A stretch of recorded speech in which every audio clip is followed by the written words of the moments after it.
I'm Evelyn Gleason from Teach New York, and you're listening to Ed Up Accelerated Excellence.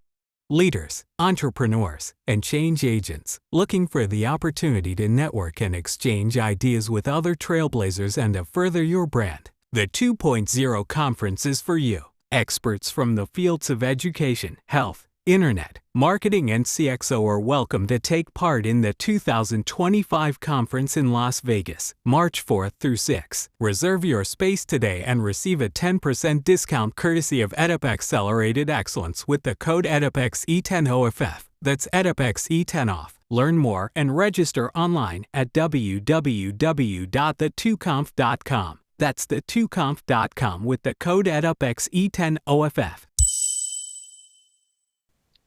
Welcome to EdUp Accelerated Excellence, the podcast for the advancement of educational effectiveness and equity. Of course, I'm your host, Dr. Jacob Easy II, PMP, and today our guest is going to address her new book, Radical Care, Leading for Justice in Urban Schools, published by Teacher College Press. So will you introduce yourself to the EdUp Accelerated Excellence community? Tell us a bit about where you work right now, where you're located, and what excites you about this opportunity today. Thanks so much for having me. I really appreciate the invitation to join this community. I'm Rosa Rivera-McCutchen, professor of leadership at CUNY Hunter College, where I've been now for a year and a half. Prior to that, I was at Lehman College for 13 years, also working in school leadership and preparing aspiring school leaders, folks who wanted to lead in K-12 schools or pre-K-12 schools, as well as at district levels. And I'm also an affiliated faculty member at the CUNY Graduate Center in the Urban Education Program, where I get to teach doctoral students who are also thinking about leadership and education in really critical and exciting ways. It's really a privilege to be working within the CUNY system that has such a tremendous impact on the educational landscape in New York City and in the surrounding areas in Westchester County as well. And it's exciting to be connected to practitioners who are in the schools in terms of the higher ed folks and who are working in CUNY or who are also working in other higher education and nonprofit sectors, and really just sort of having their finger on the pulse and having an opportunity to both teach those folks and also learn from them. And so much of my work and Radical Care is really an outgrowth of my experiences, both as beyond both, but as a New York City public school student, then as a teacher and educator within New York City public schools, and then now working in higher ed as part of this ecosystem. So I'm really excited to be here and to be doing that work. Oh, this is wonderful. So it's obvious that you have been connected with New York City. And I mean, in terms of the city educational system, P12 and higher ed, it seems like now in some ways your whole life. Oh, yeah. I mean, it's really interesting. I mean, part of it is I always tell folks, my caveat is that I grew up in Queens, and as much as people say it's not part of the city, it is part of the city. So, and I didn't, so it's not, when people think of New York City, it's not the part of Queens that I grew up. I grew up in what we know is sort of the two-fare zone, what used to be a two-fare zone, like out in the bus system. But I attended traditional public schools, and I had to navigate those spaces as a student with, a great amount of support from and guidance and sort of linebacking from my mom, who was really very much engaged and learning about that process on behalf of her kids. But I've been part of this system for a really long time and have a very strong commitment to the New York City public school systems. That's not to say, and so that commitment also comes with some strong critiques, right? I've learned about what is possible Even in those places where I haven't seen it, right? Even where it hasn't been something that has been actualized. I believe in the possibility of those things because I've also seen them in other spaces. So yeah, it's been part of my life, for as far back as I can remember. So we're going to talk about radical care.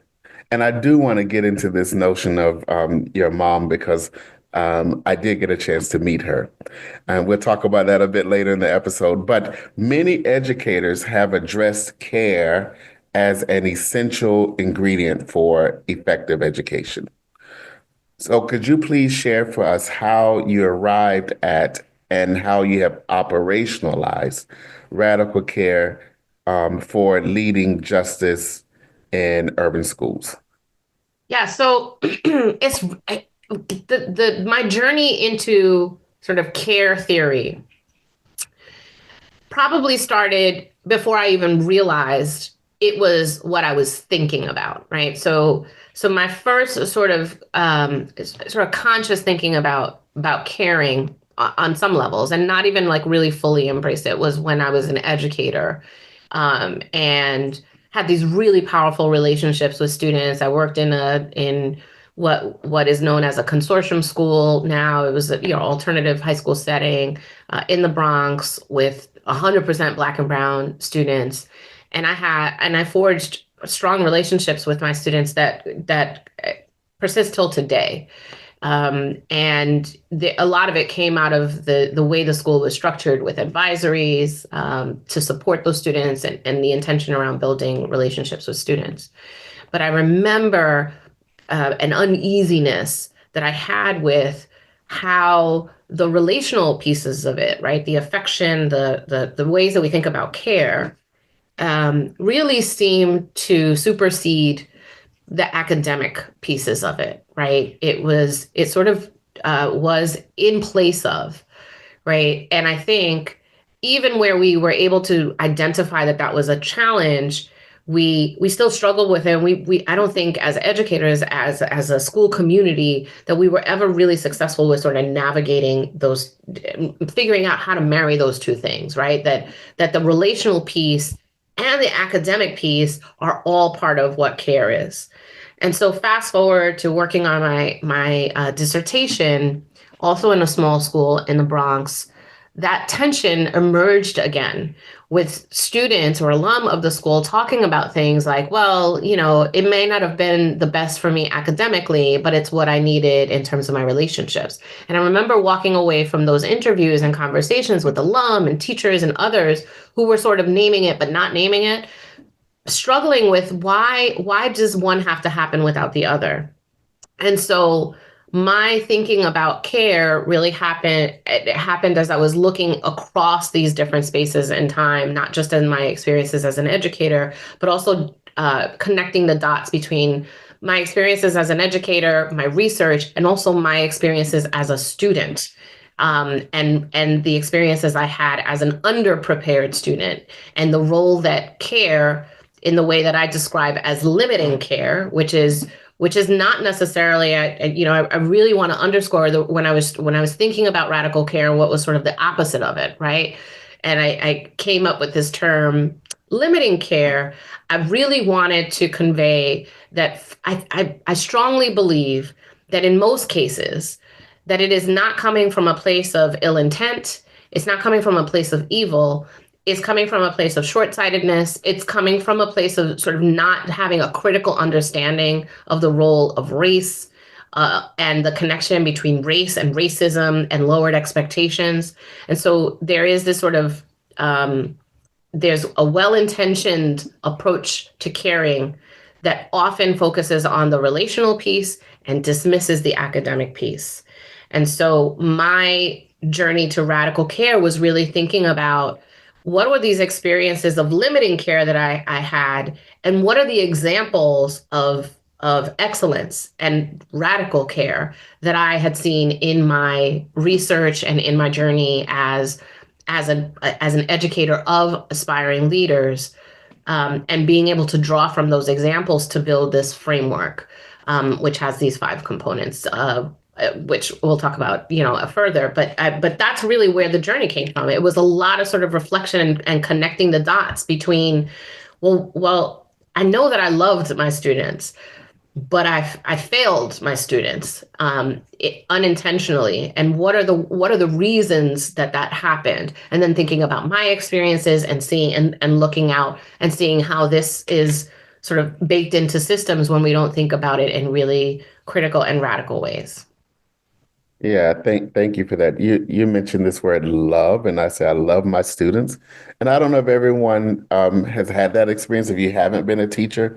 And so just a bit, can you talk about what does that mean in the classroom? This idea of love, care and love. Yeah.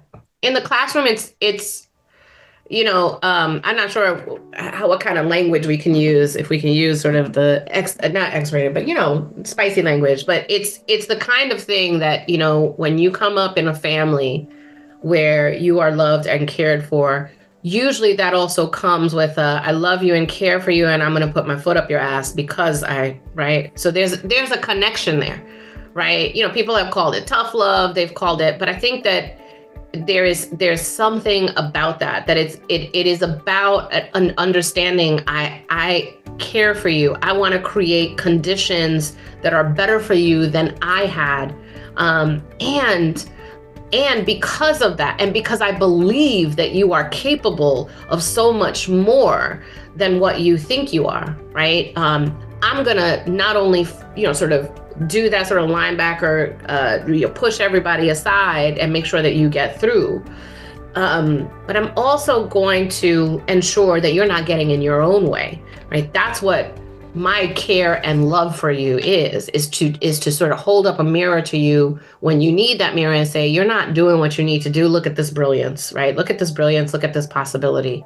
So I think that's what happens, right? So in a classroom or in a school, the only way that can happen is by sort of this integration of this framework that I've developed, right? And first and foremost, it's really having a profound and deep understanding of racism and history and structural oppression in this country, and a commitment to addressing that, right? So understanding that is important, because then it sort of unlocks the ability that educators, or really anyone, right? Like, I think of radical care as something that is applicable across different contexts. I don't think it's just a school thing. I've worked with school boards. Those are folks who are, yes, working with schools, but they're actually usually working outside of schools, working with community folks, right? So I think that this is applicable in a lot of different places, but you need that sort of mindset, that first sort of understanding of history and oppression,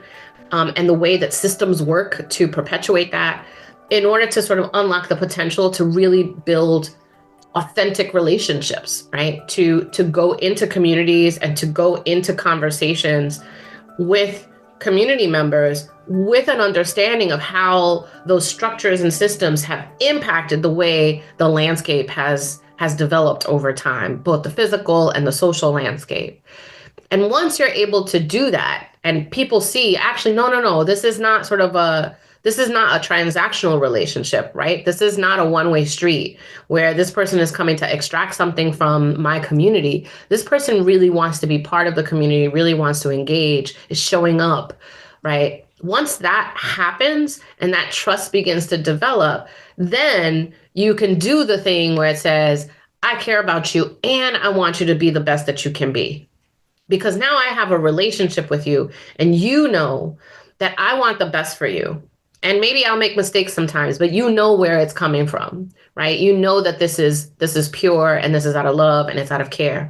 And when you know that, you are more accountable to yourself and also to me, right? And I am also sort of reflecting the expectations in the ideal setting, right? I'm reflecting the expectations that I have for the person that I'm working with.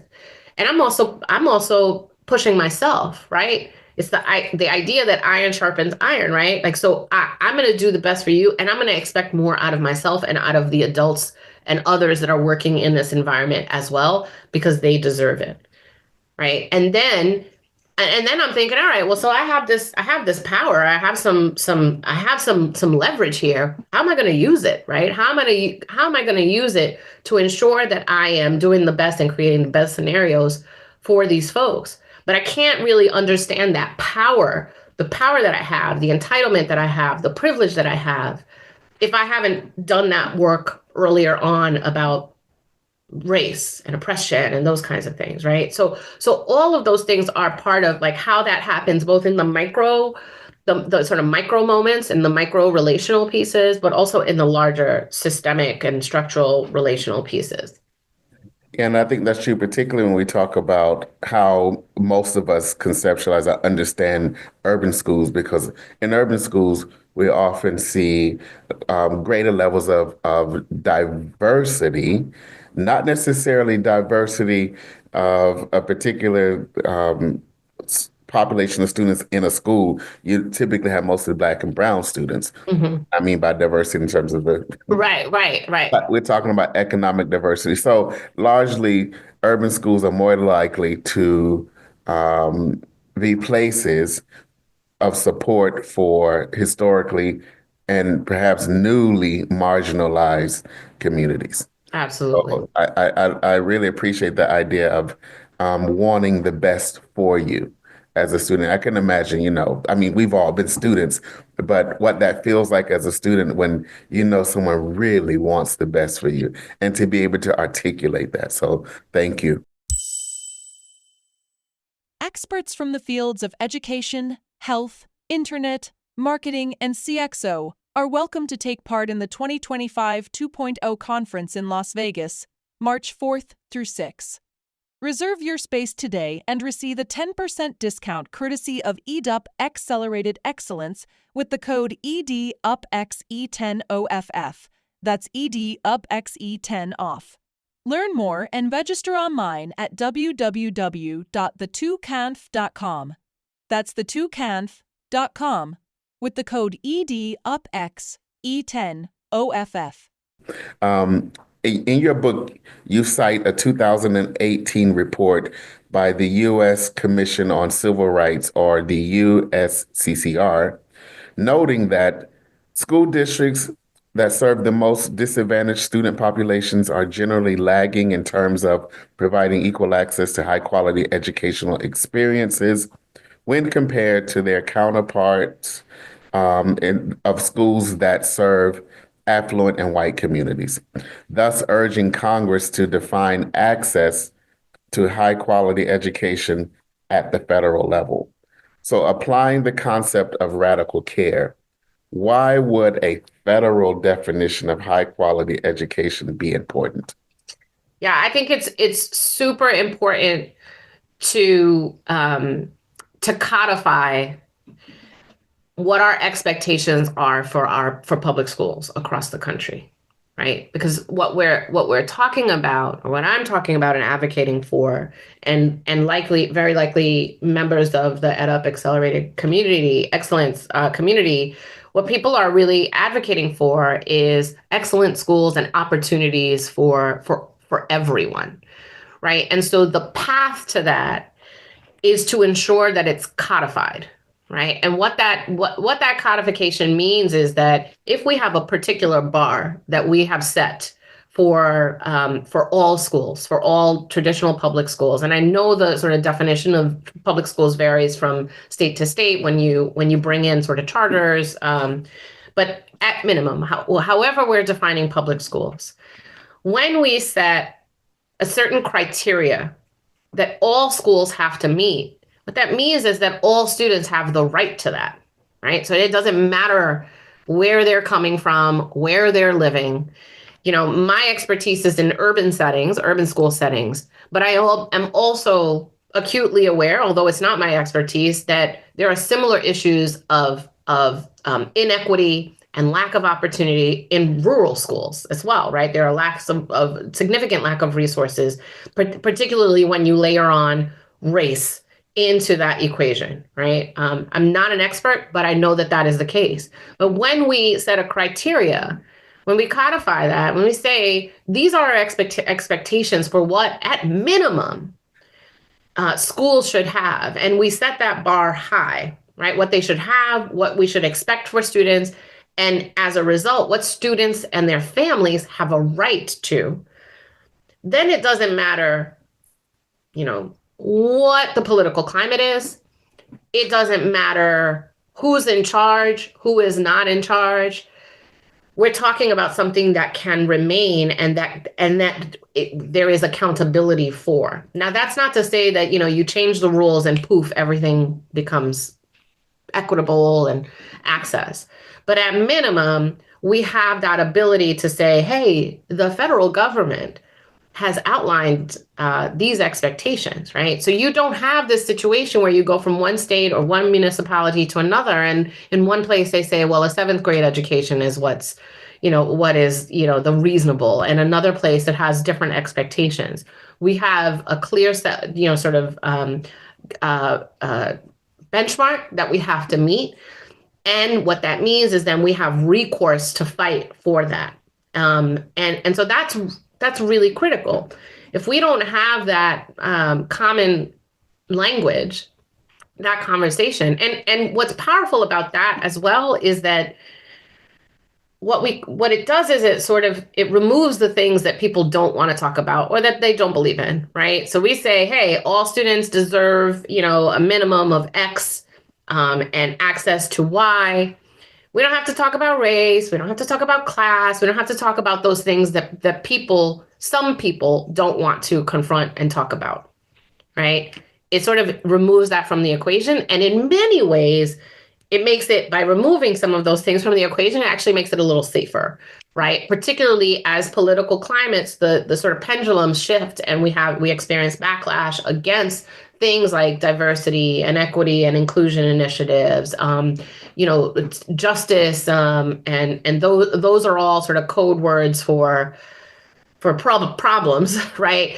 When we just sort of make things, we sort of divorce that in a strategic way, right? So I'm not saying that I don't fundamentally believe in those things, but that I think that there's a way to use the legal system policy to set policy in a way that it's a backdoor opportunity to get in and do this anti-racist work without actually calling it that, right? To really focus on justice, to focus on equity without calling so much attention to it that it gets shut down. Because I think that's another important piece that I think about a lot in terms of leadership is how to be strategic, how to be subversive when you need to be subversive, how to recognize that you have built important relationships with communities who can do some of that hard work really out front in public ways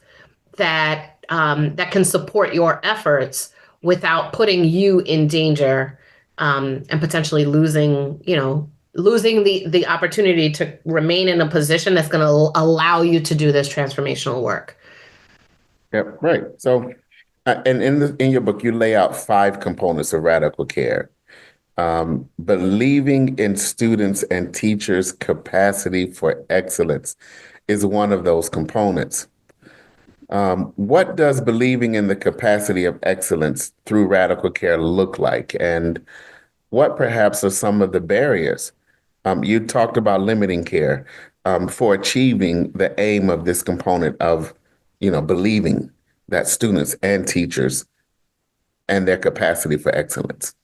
Yeah, this was such an important, as I was grappling again with the various components of this framework. This one is one that I wanted to make sure. Very often when we think about sort of standards of excellence or high expectations, we talk about it in terms of kids only, right? The students only. And I really do think that this is, all of this is really symbiotic, but this in particular is critically important, right? So if I'm an educator, and I'll use myself as an example, right? And again, some of the failures that I've had, but also some of what I've learned and how I practice it as an educator still, just in a higher ed context, which I hope becomes a model for those folks who are leaders and teachers in schools. So as a high school teacher, I had students who were coming from really challenging backgrounds. And as I said previously, I had really strong relationships with those. Like I love those kids and continue to have those experiences, that strong relationship with my students who are now adults with kids like in college. So we won't even talk about that. But, but I think what the limitation, my limiting care was that I had this relational piece, but I also understood that they had a rough in life, right? They didn't always, right? Or they may not have had the kind of quality preparation that they needed to have had once they got to my classroom in the 9th grade. And so what I did was I would make excuses for that, or I would sort of lower my standards, whether it was conscious or unconscious. I would lower my standards and say, well, that's good enough considering like what they could do. This is what they got to, and that's fine. And I'm not saying that that's not okay to do at times, right? So if you can write a sentence at the start of the year and, 2 months later you write a paragraph instead of a full essay like that, that's growth. But I think it's important to actually be really honest with the students and to be really honest with their parents. When I fail to sort of hold the students to a standard of excellence that I know just from having conversations with, they have the capacity to, they might not have the skill set, but they are brilliant. I'm then lowering expectations for myself of what I think I can do, right? Because I don't think I can get them there. And so I just sort of let it go, right? And maybe I can't in the moment because I don't have the skill set, just as my students don't have the skill set.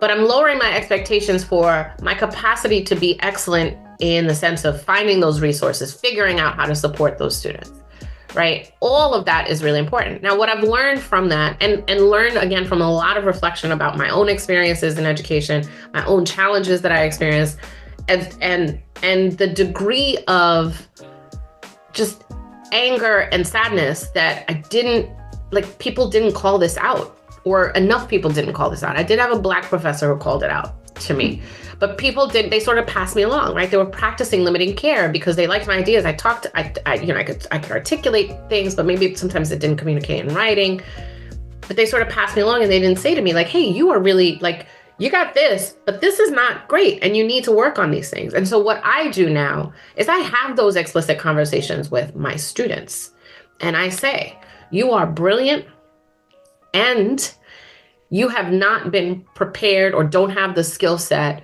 to communicate in the academic language that is the currency of the institution that we're in right now.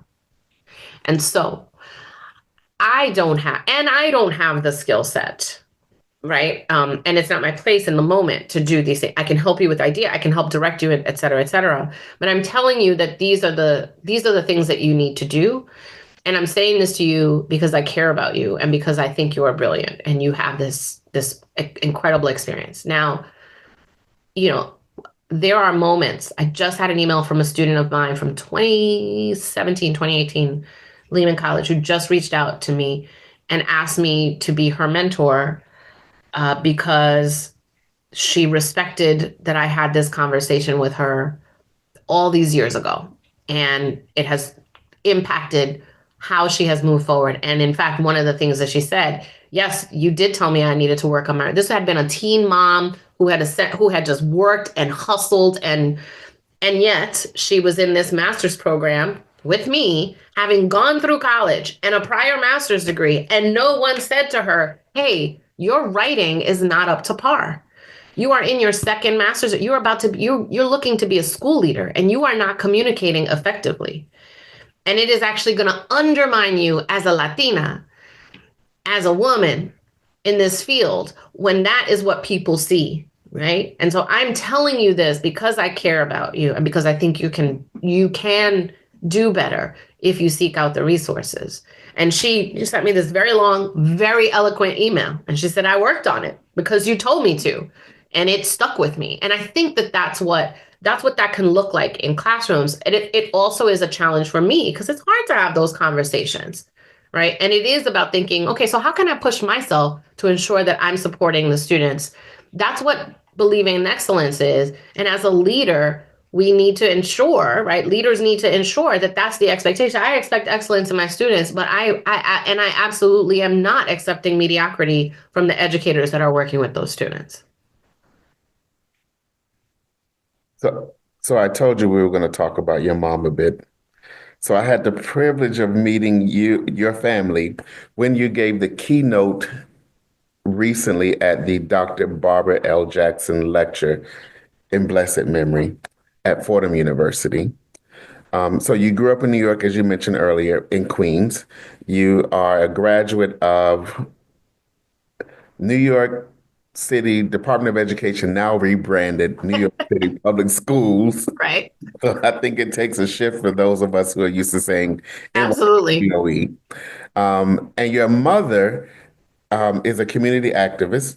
You're growing up in her household with her, and she spoke to the group of us who were there. So, in what ways has your background shaped your work in general, and I'm going to say it, the spirit of your book, Radical Care? So much of, and I think I said it during the Barbara L. Jackson lecture. I talked about Ubuntu, right? I am because we are, and because you are.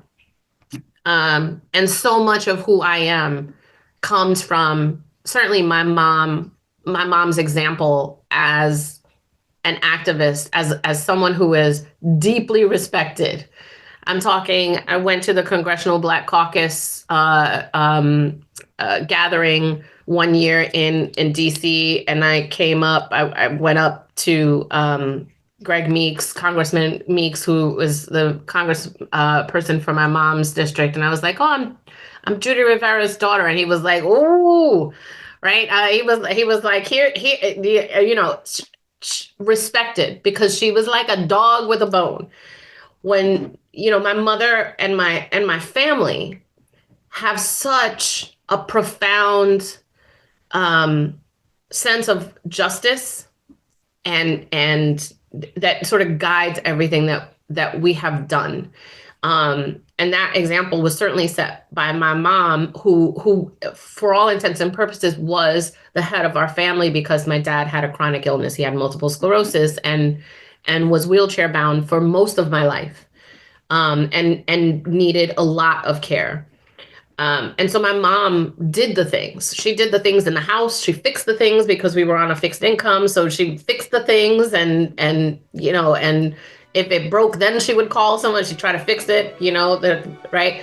Because we were on a limited income. You couldn't always call the plumber. You had to figure out how to fix the toilet yourself, or, right? Or at least try. And she did the things in the community, because not only because they benefited us or her, but because they benefited the greater good.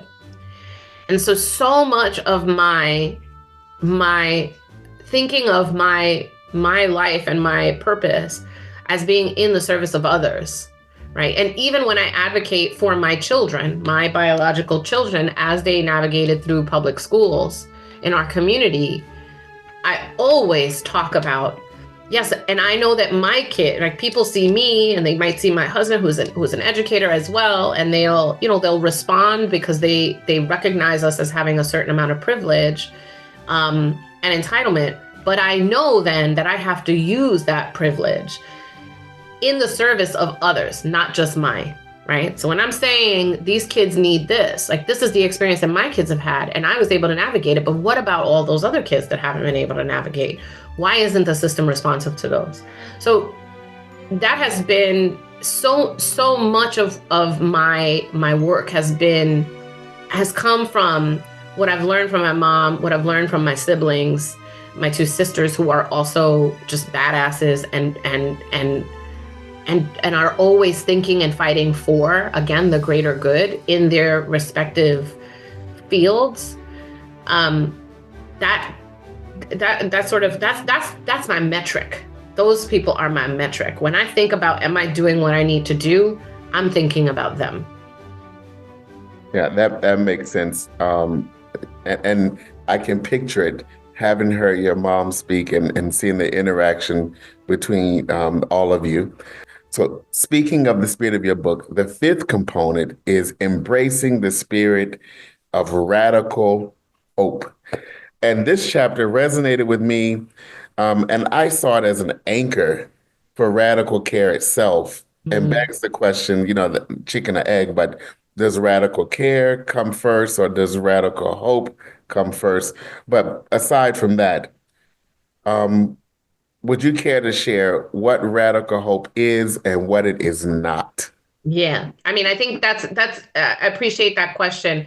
And you're actually not the first person who has said that and feeling like, radical hope is really the anchor in many ways. And I think also the characterization of sort of chicken or egg is a really great one because there is sort of like I think of it as like there is this cycle, right? And when I present the visual, one of the challenges of writing, as you know, is that everything sort of gets presented in a linear way, and you have to figure out what's going to come first in the book, what's going to come later, and sometimes that sort of undermines the spirit of what I am trying to articulate as part of this framework, is that it is really synergistic and that all of these things are really connected. And so radical hope um, is certainly not my own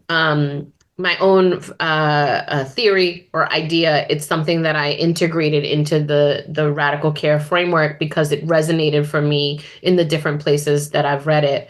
I think first and foremost, there are other folks who've done this work, but Jeff Duncan Andrade is one of the people who really did a great job of articulating radical hope in the context of education. Sean Ginwright has done a lot of work on hope, or critical hope and radical hope. And fundamentally what it is a really, it's not a sort of false hope. It's not I think Jeff Duncan Andrade has called it as like hokey hope.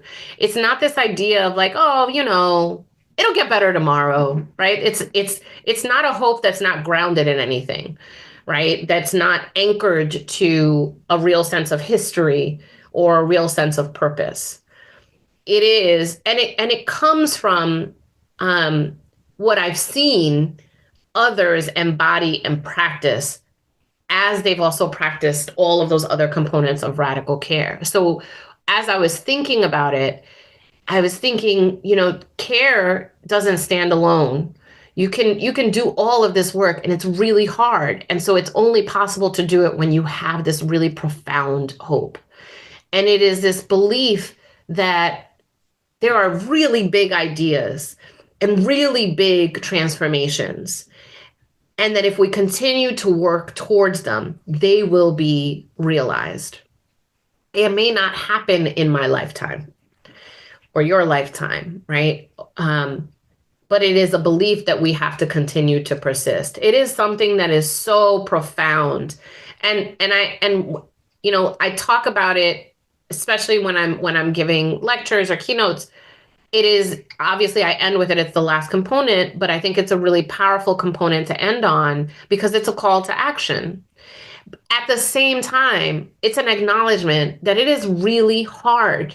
And I will say it is one of the things that I struggle with the most, actually, because I'm a like, what right now? Let's do this. What's the transformation? And the radical hope piece requires a level of patience and a level of stillness almost, and meditative energy, in order to think about how can we manifest a possibility that we almost can't imagine. What is the greatest possibility, greatest outcome that we could want? And in some ways, it almost feels a little like, have you been smoking something? Right? Like it's a little like, you're a little too, that's a little too, otherworldly. But I think you have to really dream big and aim for that. And what I think of it as hard as it is, I think what's important is to surround yourself with people who are similarly sort of visionary, and who can sort of step in and pick up, right? Pick up that weight when you're like, I am depleted. I got nothing left. This has been hard. The work is rough. And so surrounding yourself with people who are also visionary, who are also recognizing the sort of long game, is really powerful, right? I often have to remind myself, I have to literally remind myself, okay, where were we 5 years ago, 10 years ago, 20 years ago? And it's that long view that helps you recognize actually there has been progress. It may not be all the progress that we want, but there has been progress. And certainly there has been retrenchment, and there's more to come because there will always be retrenchment when there is progress, particularly for Black and Latinx and other minoritized people. Whenever there is success, there's repression and retrenchment. But if we take the long view, there has been a lot. And if we recognize that we have a responsibility to do this work because of the ancestors, they've paved the way for us to be here, and now it's our turn to pave the way forward for the generations to come. That's really what radical hope is. But it's really important to recognize that it's an active idea. You don't just get to sit there and say, well, I hope tomorrow's going to be better. You actually have to commit to the action to do the work. You can't just be like, well, I believe in the good of all people. Okay, yeah, that's great. But what's the work that you're going to do to ensure that that becomes a reality? Would you mind reading your closing paragraph for us? Sure.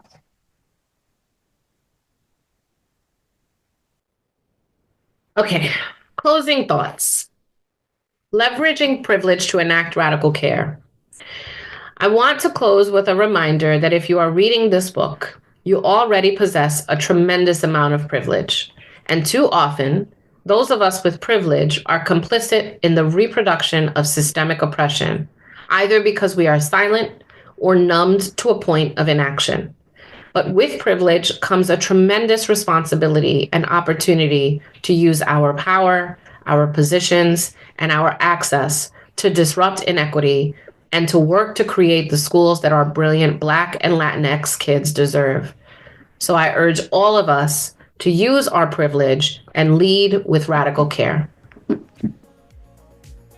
So, Dr. Rosa Rivera-McCutchen, I want to thank you for this time with us. But before we leave, what can the EdUp Accelerated Excellence community expect to hear from you next, and how might we engage with your work? Sure. So I'm really excited. In the next couple of months, I'm going to be working with Chicago Public Schools and their Office of Early Childhood Special Education educators on a book study and really thinking about how to practice radical care. Of course, there are other opportunities that come up where I'm delivering keynotes or workshops, and anyone who's interested in reaching out and talking with me about how I can support your organization, however large or small. You can find me at rrmphd.com.